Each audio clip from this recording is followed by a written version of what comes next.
Ayan guys, gumawa kami dito ng shade. Nandito tayo ngayon sa bahay ni Carmina.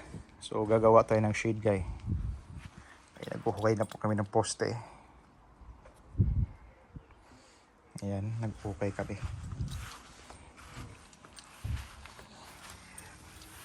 Ito ko yung sinasabi mo? Yun. Ayan, yan si si kapitbahay. Oliver? Mataas to. Ibababa lang to ng konti. Ito pa pala ibababa. Ayun, ibaba. Okay guys, see you later. A few moments later.